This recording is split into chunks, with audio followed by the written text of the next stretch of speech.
Uh, Did it give you an option? nope. Just said recording. Yeah. All right, stop the recording.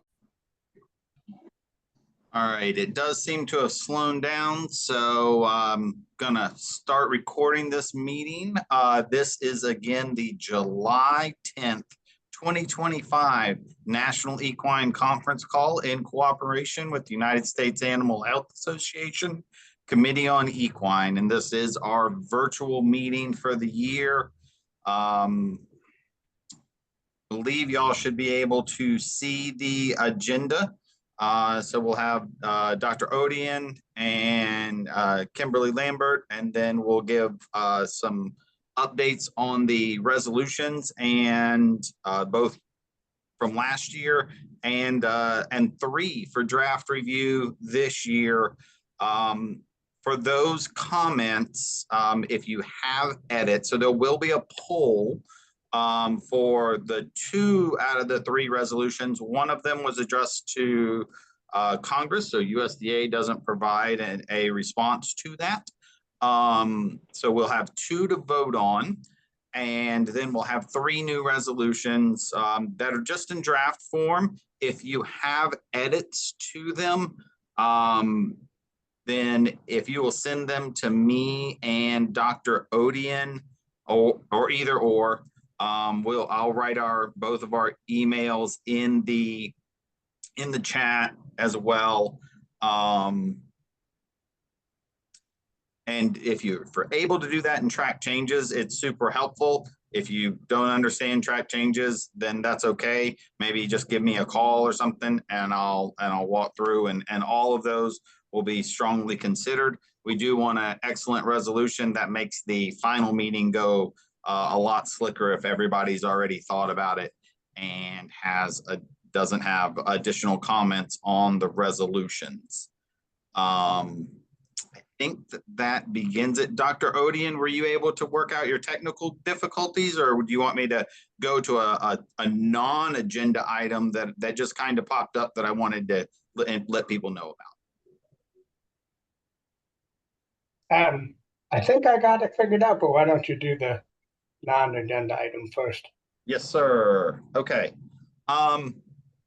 So just for everybody's awareness, and it's gone out on social media, so lots of people probably know about this. This is a USDA press release, but that the southern border port for livestock trade has been closed due to further northward spread of New World screwworm.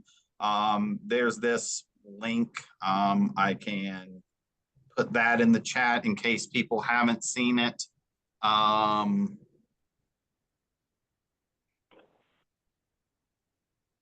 So I'll post that into the chat. Let's see here. Chat previews.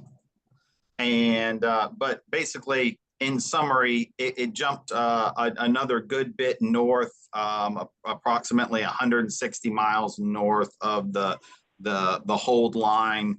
And so they're closing back down the southern border port and reassessing. That's like a really, really short summary. There's probably a lot of questions on that, and I don't know that I'm the best one to answer them, but I have heard that we will get somebody else somebody from USDA to talk about this part on the next equine conference call. So fear not, more information coming. And Dr. Odian, I am going to stop sharing my screen, I think. And then I will let you take over.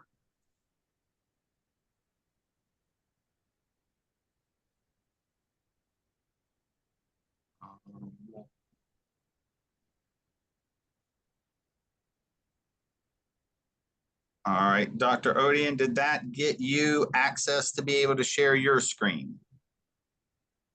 Yes. Close that down.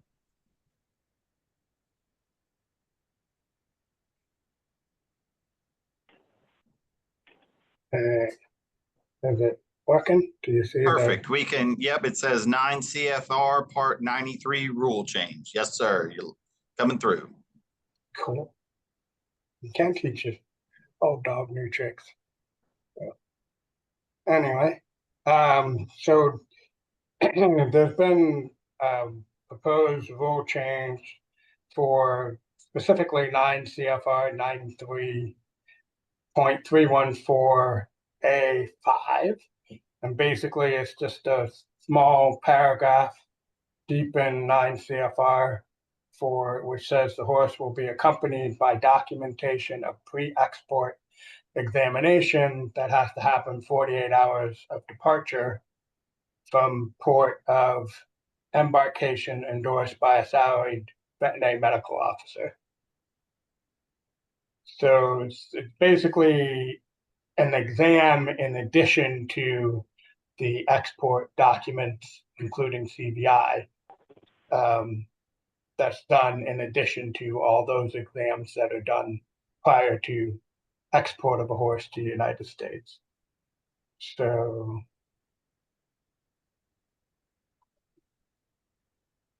okay, did the slide advance? It did. Okay. So basically, the rule change is shown here. They want to eliminate this 48-hour exam requirement. So that's what the change is. So some concerns that are brought up with the removal would no exam 48 hours prior to export could possibly increase the number of sick horses import. There's possibility of a decrease in disease reporting, and then other issues that could come up in terms of castrations or other health issues might be missed prior to importation. Some of the support for the removal of this requirement are the exams are not comprehensive. They're basically observational exams. Temperature, pulse, and respirations are not taken. The horses are not thoroughly examined. The exams are performed by either inexperienced or unknowledgeable veterinarians. There's an argument that they're really not, these exams don't provide any additional health protections.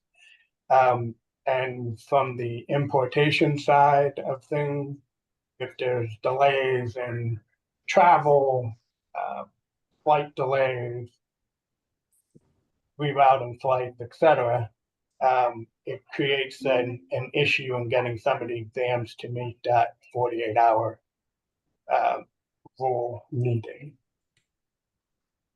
So here's some links to how you can submit comments or where you can review the comments that have been made. And then the last link is to how you would review all the final rules, proposed rules, supporting documents, and public comments. So my goal in doing this presentation is to bring awareness to the group about the rule change. Maybe have people do some research on the rule change. There's definitely people who are in support of the rule change, and there's some who are not in support of it. And then hopefully people will go and make comments on the rules and get a active input from the equine community and equine groups, so that there's a lot of data and a lot of comments that the USDA has to look at before the rule change is made. And then thank you, Dr. Fish, for allowing me to make the quick presentation and open it up to discussion from the group if everybody thinks that's a good idea. Yeah, thanks, Dr. Odian. Anybody that has questions, if you will just unmute your line and let us know. Hey all, so I don't have a question, but this is Emily with the American Horse Council, and I just wanted to say, I put it in the chat, but the AHC and the AHC Health Committee is very supportive of this. We've had a lot of issues with this impacting horses trying to import, and we're happy to share the comments we've put together with anyone else that's looking to put together comments and support. Hey, there is a question also in the chat for about how many sick horses are we looking at, and it doesn't have a time frame. Anybody from industry or USDA able to answer total sick horses that we think we get, whether it's by month or year or week or day?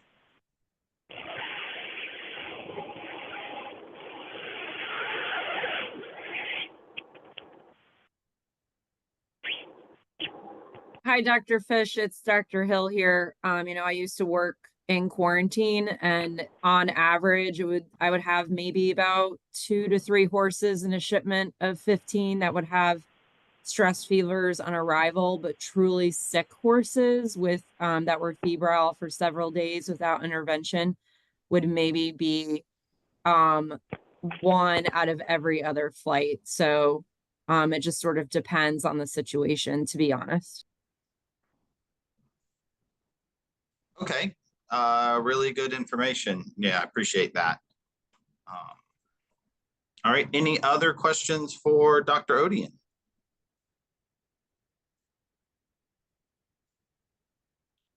All right, hearing nothing else.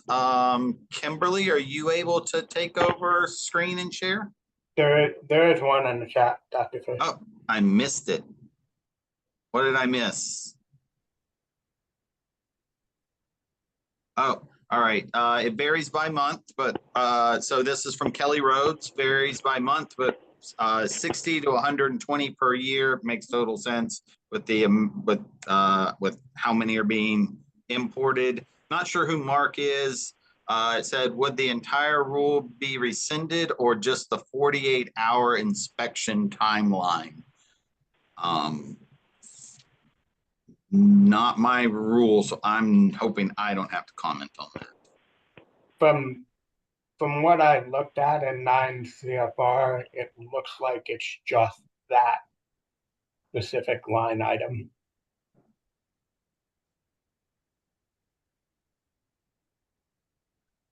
Yep, that's what we got from Dr. Rhodes as well. Just the 48-hour inspection line item, Mark. Good questions.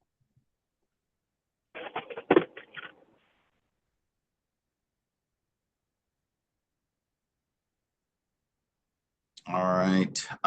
So the next agenda item, we've been working, the Committee on Equine's been working really hard on. Kimberly has been herding us as cats for a long time now, and keeping all of our comments and thoughts and thought processes moving along and structured as well as they can be. She's awesome. We couldn't do it without her.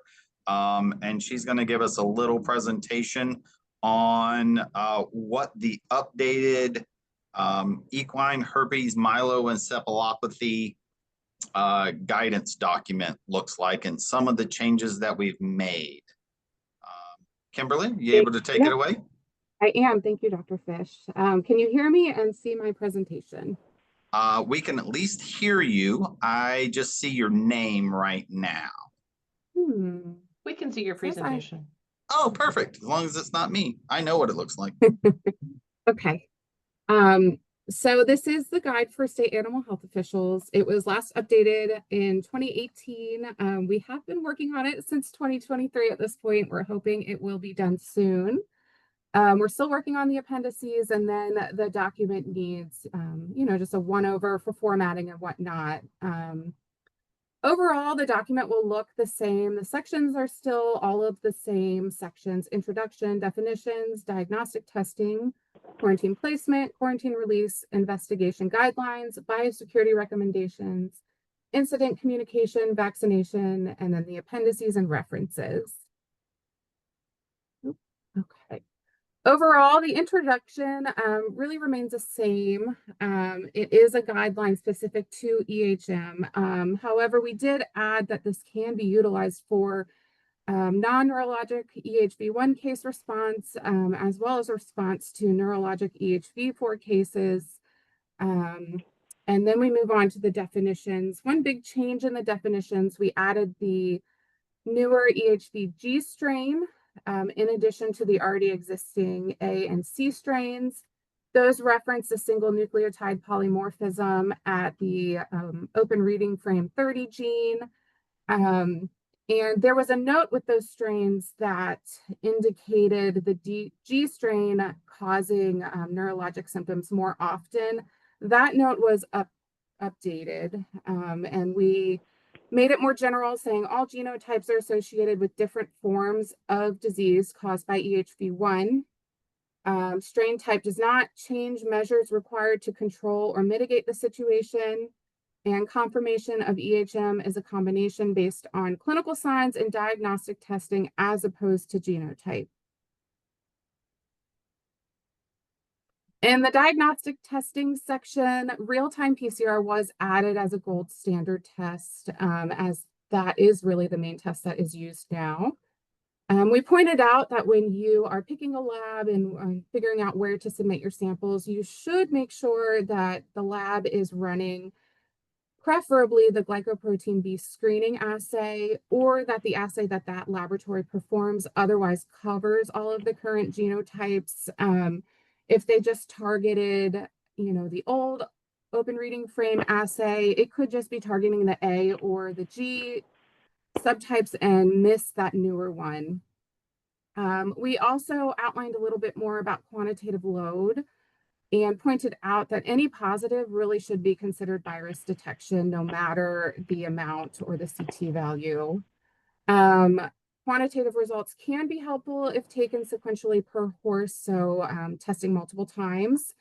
And we also pointed out that really, unlike things like avian influenza, really there's no standardization between labs for EHV PCR testing. So you might want to consult the subject matter expert there for further information about their assay and how to interpret their results. Also in the diagnostic testing section, the sample collection timing was updated in terms of testing clinical horses, test at the onset of clinical symptoms. If negative, repeat sampling in 24 to 72 hours. That was previously 48 to 96 hours, so that was shortened just a bit. Next, the quarantine placement section. We pointed out in terms of exposure risk and when you're making considerations for other exposed horses. If you have an EHM horse, they could shed up to 10 days prior, whereas if you just have respiratory cases, it could be 2 to 3 days prior. So that might change your considerations. You also want to consider the biosecurity that's already in place, consider risks associated with parties on premises. So we really kind of throughout the document too pointed out, consider breeders and grooms and other people that are moving around the barn, going horse to horse potentially. So we expanded the list there, and also considered shared items like tack, equipment, shared spaces. And then a whole section was added in terms of assessment of exposure risk of non-index premises.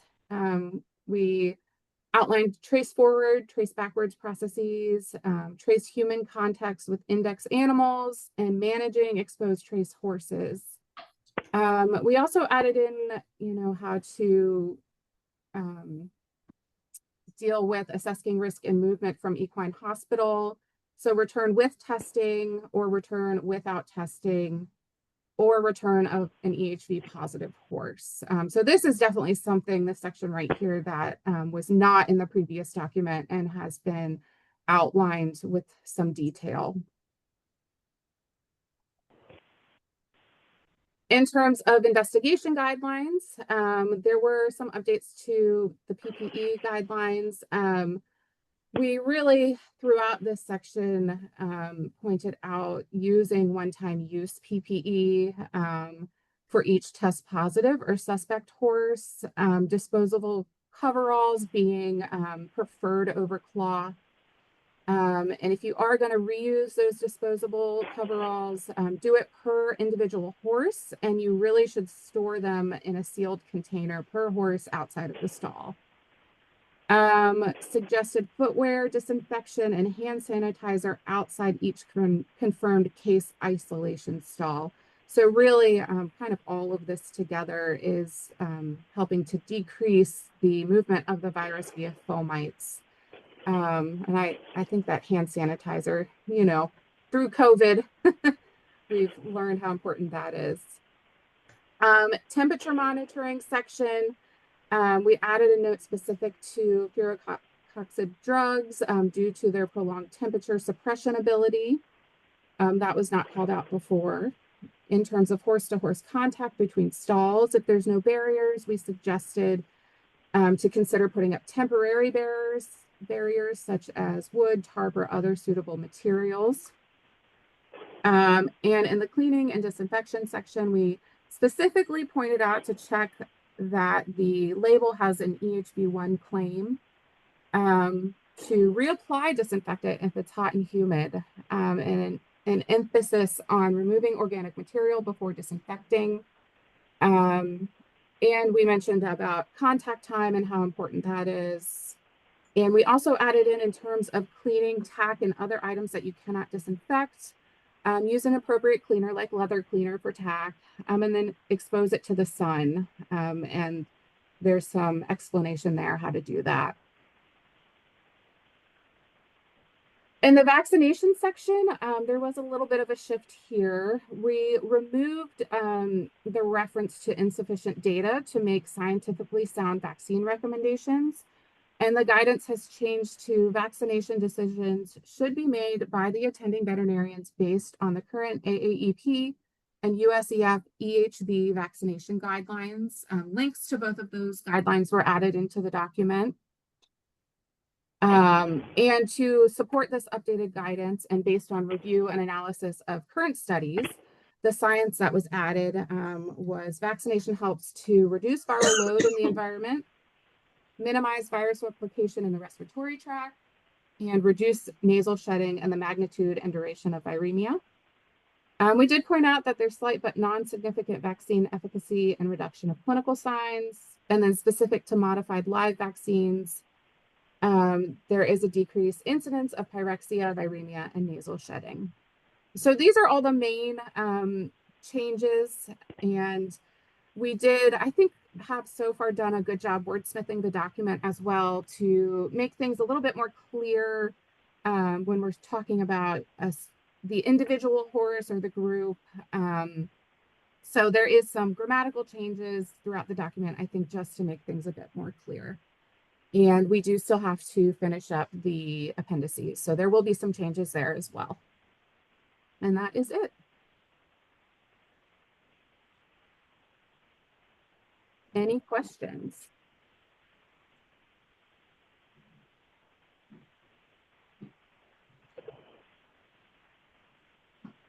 Well, Kimberly, I'm not getting any questions in the chat either.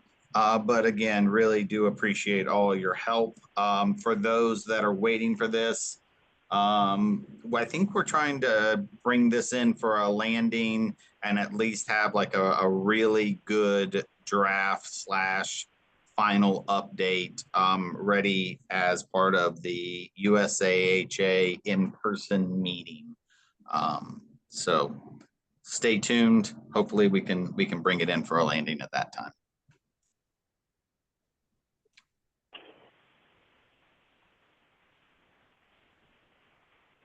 All right, so not hearing or seeing any other questions.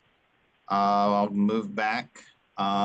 If someone will just be able to confirm for me that they can see the USAHA resolution number 7 approved. Yes, thank you, Dr. Odian. All right, for those that are familiar, there's a big old background, but since you probably don't want to hear my voice the whole time, I'm going to just kind of read the title and then what the resolution is.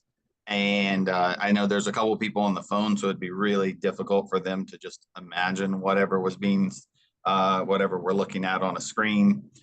So the subject matter is request for the United States Department of Agriculture to review equine import export. And just skipping down, the resolution is for the United States Animal Health Association requests USDA Animal Plant and Health Inspection Services, veterinary services to conduct a thorough and comprehensive workforce program review of import-export services related to equids and equine products. USAHA further encourages the review team to seek assistance on the review process from subject matter experts such as representatives from USAHA Committee on Equine, AAVLD,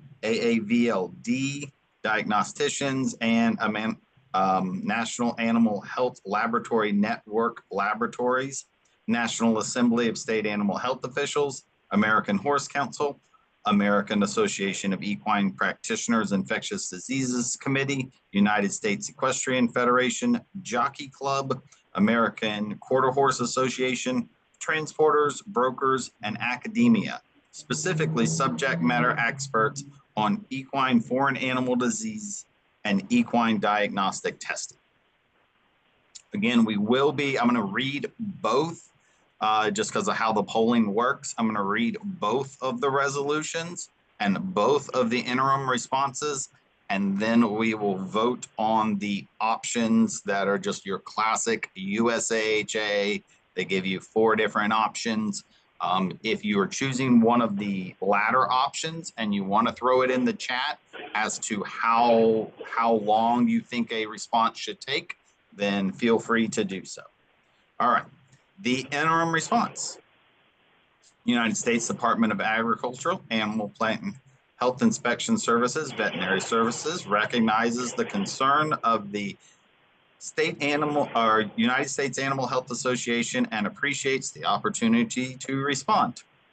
APHIS appreciates USAHA's feedback and concerns surrounding staffing levels for import and export activities and is supportive of the resolution pending funding availability.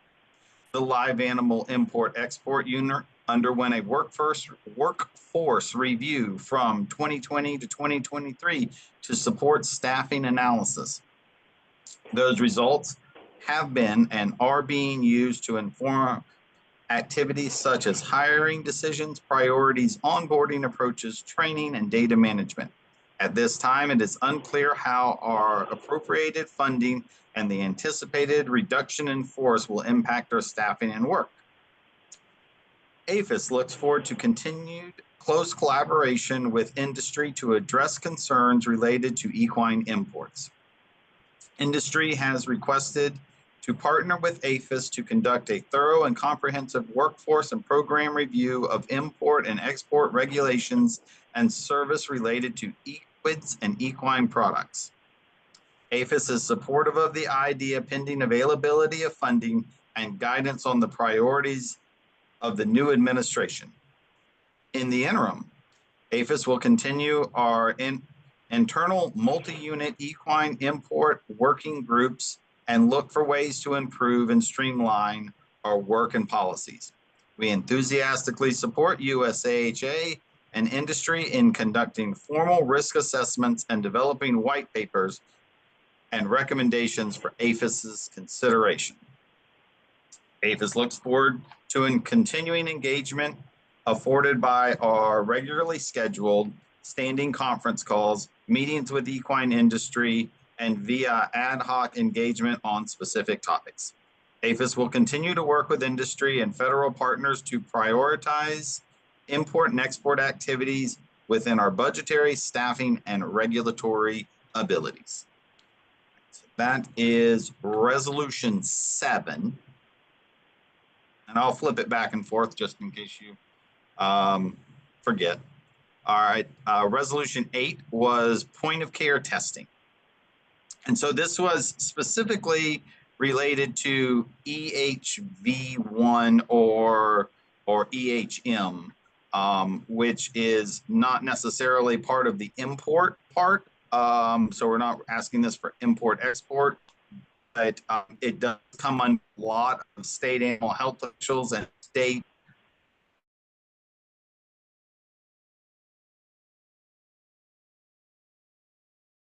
a very brief background on that. The resolution is USAHA urges the U.S. Service via to require that sale or point of use care testing for an equine disease listed on the USDA National List of Reportable Diseases be restricted to licensed and accredited veterinarians. The response is United States Department of Agriculture, the United States Department of Agriculture, APHIS VS, recognizes the concerns of USAHA and appreciates the opportunity to respond. License restrictions are applied based on 9 CFR 102.5D to protect domestic animals, public health interests, safety, or both. APHIS has already put such restrictions on diagnostic products used for programmed diseases. Equine infectious anemia diagnostic products state that a restriction for sale and use in the United States restricts laboratories approved by state and federal USDA health, animal health officials. This aligns with APHIS requirements, 9 CFR and VS guidance. APHIS will consider adding the proposed restrictions on future licenses on a case-by-case basis. So again, just the initial ask is related to EHM or EHV1, and what is about EIA. So just consider that as you're replying on the pulse. Number 7, again, import export. Number 8 is point of care. And let me pull up the poll quizzes. And yep. So hopefully you can see on your screens the resolution for poll. There should be 2 questions and 2 answers. And if you will just select whether you like choice 1, 2, 3, or 4, we'll give this a couple minutes. And once the responses start slowing down, or first of all, oh, okay, I'm getting a couple answers, so at least some people can see it. That's great. Thank y'all.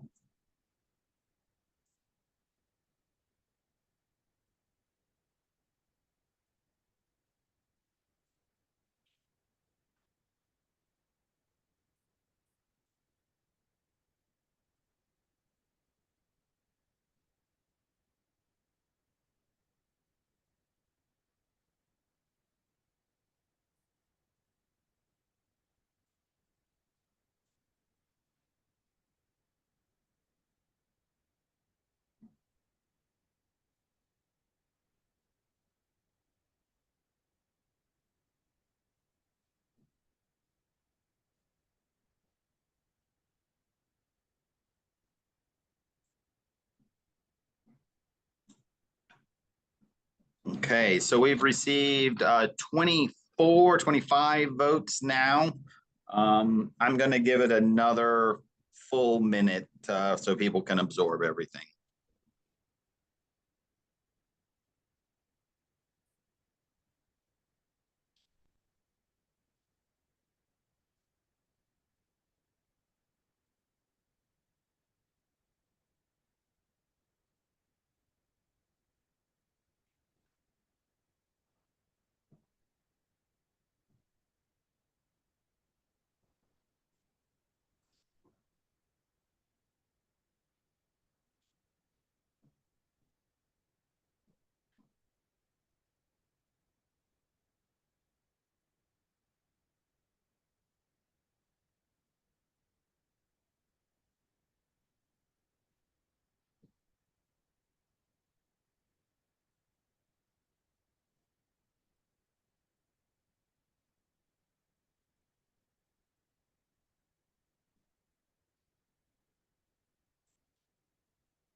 All right, so we did receive a total of 29 votes. I'm going to end the poll. Thanks for all that voted. And we'll share the results. Hopefully y'all can see that okay. So for resolution number 1, got a pretty good disparity, or a pretty good range. So 9 votes for 1, response is sufficient. Choice 2, response is sufficient for current time. However, additional follow-up needed. Led the pack, but just by a little bit. And choice 3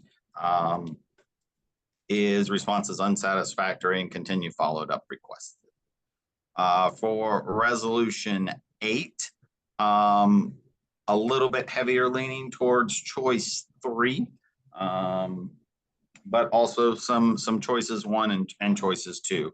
So thanks all for voting on that, and Dr. Odian and some others will consider, and we'll get all that backed and looped up to USAHA and complete that process. So thank you all very much again for voting. We do have a couple other resolutions as part of this. So we're going to start with, you got to start somewhere, and there's 3 of them. So we'll start with the high health, high performance resolution. Again, appreciate everybody. If you want to edit stuff in the background, happy to have you do it. Just send those to either Dr. Odian or myself, and we'll get that information in there. But it goes into what high health, high performance is, as most of y'all have been on these equine calls for a long time. I'm pretty sure most people know what that is. Okay. The resolution is the United States Animal Health Association Committee on Equine urges the United States Department of Agriculture to recognize subpopulation of high health, high performance horses and utilize the World Organization for Animal Health WOA framework guidance to implement high health, high performance concepts in the United States for the subpopulation of competition and racehorses. To support this effort, the COE further requests USDA form by March 2026 a discussion group to include but not limited to representatives from USAHA Equine Health Team, USDA Import-Export Staff, USAHA COE, American Horse Council, American Association of Equine Practitioners, Infectious Diseases Committee, United States Equestrian Federation, Jockey Club, academia, specifically subject matters on foreign animal disease, biosecurity, and risk assessment, to discuss the identification, traceability, and biosecurity and health monitoring of the subpopulation that would be necessary for the implementation of an HHHP concept in the United States. Lastly, the COE requests that USDA provide a written document outlining potential options for implementation of this HHHP concept under the current Code of Federal Regulations at the 2026 COE committee meeting. Somebody did reach out to me earlier. Appreciate her reaching out. That there was a previous high health, high performance resolution. And then that was, just for that knowledge, that one was closed out. And then this one was opened. So, all right. This one is on contagious equine metritis. Me being from Florida, and particularly got a lot of this, do a lot of import and some traces. So the resolution is contagious equine metritis import PCR testing for overgrowth conditions. So during the response, we got a lot of chances to validate PCR, and it was very helpful in clearing up some of these that had tested positive, but then we had overgrowth and we were just getting overgrowth after overgrowth. And it really did help that. We also have, it's been documented before on the import-export calls that there's brokers and at times it can get tight in the with the state-run CEM quarantine facilities. Space can get tight, and this would be just an extra tool in the toolbox. It's not designed to take over everything. It's just if we have overgrowth conditions. So the resolution is the United States Animal Health Association Committee on Equine requests the United States Department of Agriculture, APHIS Veterinary Services, Import-Export to revise veterinary guidance 13406.3 document to add a provision to permit the use of PCR testing for bacterial overgrowth situations to determine the management of the imported horse.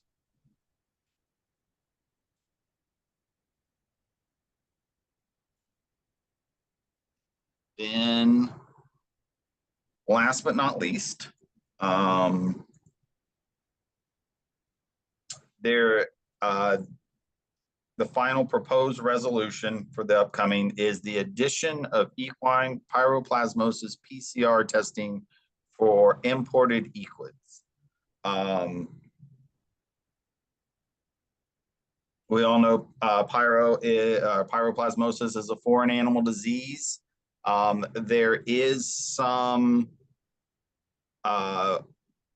ways, I guess, to, how do I say this? There's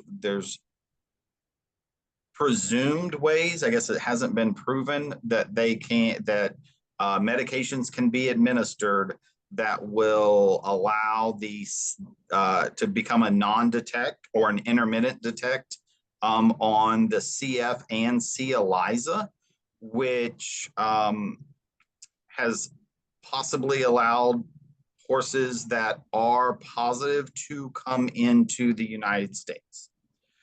And the way that it's written, you can have current regulations allow like them to test over on a C. ELISA 2-3 times.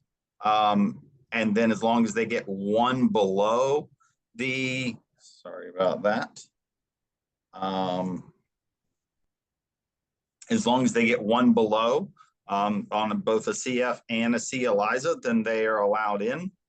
PCR is run as they're trying to validate that test in the background, and they are finding horses that have the organism on PCR, which does meet the case definition on a domestic horse. So the resolution is that USAHA urges USDA, Animal Plant Health Inspection Service, Veterinary Services, Import-Export to require PCR testing for any imported equid that is non-negative or suspect on C. ELISA for equine pyroplasmosis. Furthermore, any horse that is PCR positive shall be classified as non-negative and remain under import quarantine protocols. So we're not asking for it to be done on all horses that are coming in, but if they trip and become a non-negative on C. ELISA, that we have the same enforcement protocols that we are using on our domestic horses. We are asking for that to be used on our import horses. I can take questions if y'all would like to discuss. We do have a little bit of time.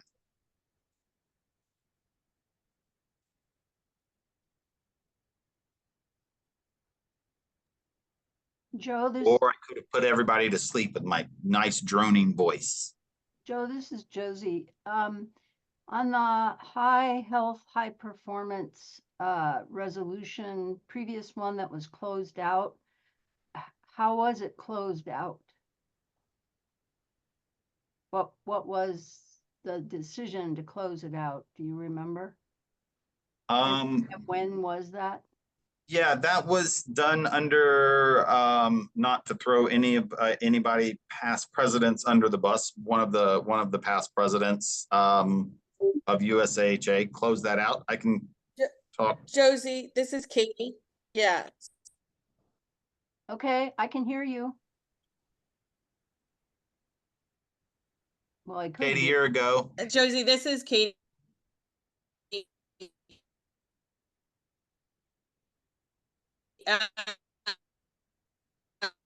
It was closed out. It was closed out. To say whether they can continue or not. So this one is just bringing. You're a little spotty, Katie. We might try you back in a minute.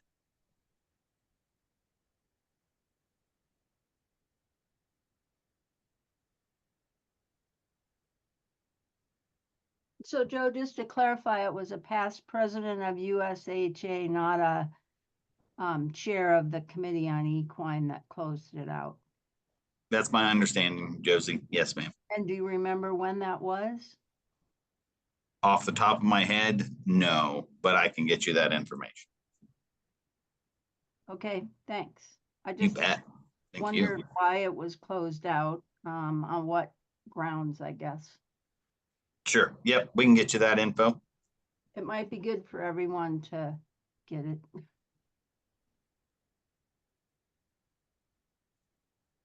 Yes, ma'am. Thank you. We'll get it to the group. Any other questions?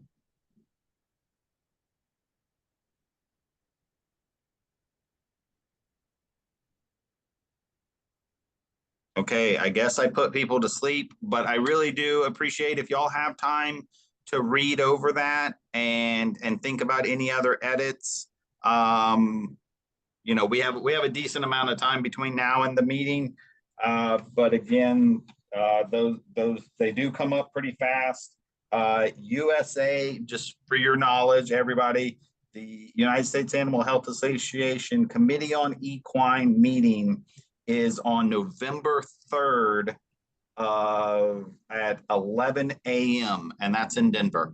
So if y'all are able to get it to me like a week before, that way I can compile all the edits, I'd really appreciate it. If you want to get it to me way ahead of time, I can always do things earlier. Really appreciate everybody joining the call. I don't see any other questions in the chat. I'm going to give you back 10 minutes of your life to do great things. Thanks so much. Have a great day.